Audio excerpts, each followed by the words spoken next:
दूसरा कारण आता है तुलसी मैया की कथा। किसके किसके घर में तुलसी है वैसे?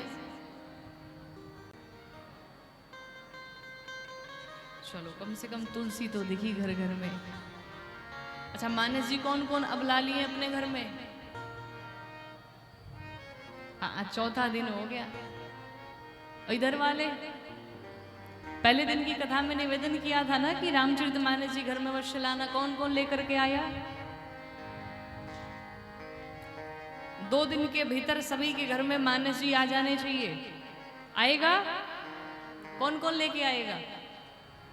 बड़े कंजूस है भागलपुर वाले। धन्य है आप लोग। सभी के घर में तुलसी, सभी के घर में मानस जी, सभी के घर में शंख अवश्य होना चाहिए। वैसे इसमें हमारा फायदा नहीं, हमारा इतना ही फायदा है कि हमारे सनातनी अगर जग जाए, हमारा हिंदू धर्म सुरक्षित हो जाए, इसी में हमारा भी कल्याण है। और यही कार्य करने के लिए यही संकल्प लेकर के हम निकले हुए हैं। आपके कल्याण की बात कर रहे हैं, आपका ही कल्याण होगा, आपके घर में मंगल होगा, तो ये कार्य निश्चित रूप से अपने घर में करें। यही तुलसी मैया, इनका पूर्व जन्म में नाम था वृंदा, और वृंदा भगवान नारायण को पाना चाहती थी पति के रूप में। भगवान नारायण ने कहा आपको तपस्या करनी पड़ेगी, परीक्षा देनी पड़ेगी। वृंदा ने कहा दूंगी, क्या करना है? भगवान ने कहा आपको एक राक्षस से विवाह करना होगा। और वृंदा का विवाह जालंधर नाम के एक राक्षस से हो गया।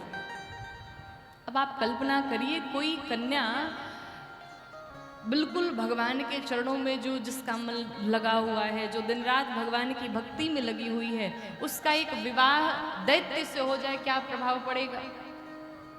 लेकिन वृंदा ने इतनी कठिन तपस्या की, जालंधर से विवाह होने के पश्चात भी वृंदा ने अपना जप तप नियम नहीं छोड़ा। अगर आपकी भक्ति है, आपकी श्रद्धा है, आपकी प्रेम की पराकाष्ठा है, तो स्थितियां कुछ नहीं कर पाती। कहते हैं ना कि माहौल नहीं बन पा रहा है भजन करने का, ऐसा नहीं है।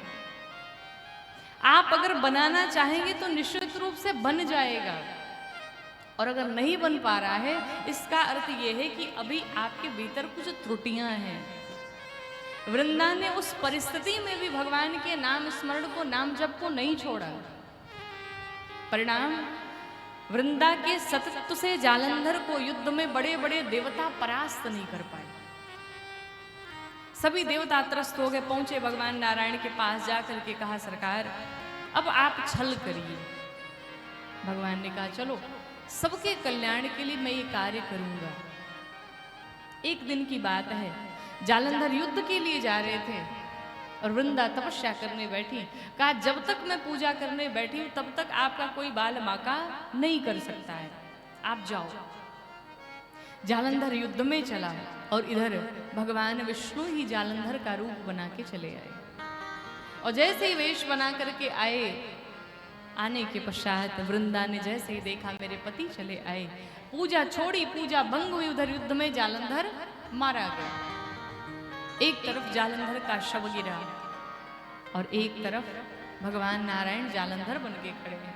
वृंदा ने देखा मेरे साथ इतना बड़ा कपट किया आपने, जाइए मैं शाप देती हूं, जड़वत हो जाइए। अब भगवान नारायण बिल्कुल काले पत्थर बन गए, जिन्हें आप शालीग्राम भगवान कहते हैं। बिल्कुल काले से पत्थर बन गए, संसार में हाहाकार मच गया। सरकार आपकी ये स्थिति, संसार का भरण पोषण कैसे होगा? वृंदा ने शाप दिया, कहा जिस प्रकार से आज आपने मेरे साथ छल किया, यही मेरा पति आपके भी साथ छल करेगा, आपकी पत्नी के साथ छल करेगा। इतना कह करके वृंदा ने अपने दाहिने अंगुष्ठ से योगाग्नि प्रज्वलित की, स्वयं के शरीर को भस्म कर डाला और उसी भस्म से एक पौधा निकला जिस पौधे का नाम है तुलसी। भगवान ने तुलसी मैया को वरदान दिया, कहा जाइए आज के बाद से मेरा एक विवाह तुलसी के साथ में भी संपन्न होगा। और वही हम लोग शालीग्राम और तुलसी मैया का विवाह कराते हैं। दूसरा वरदान, आज के पश्चात कोई भी भक्त हमें कुछ भी निवेदित करे, जब भी मुझे कोई भोग लगाए, जब भी मुझे कुछ निवेदित करे, जब तक उस भोग में तुलसी का पत्ता नहीं पड़ेगा तब तक मैं भोग ग्रहण नहीं करूँगा। इसीलिए जब जब ठाकुर जी को भोग लगाया जाता है तब उसमें तुलसी दल अवश्य डालना चाहिए। भगवान ने ये वरदान दिया, यही जन्म का दूसरा कारण है। वही जालंधर रावण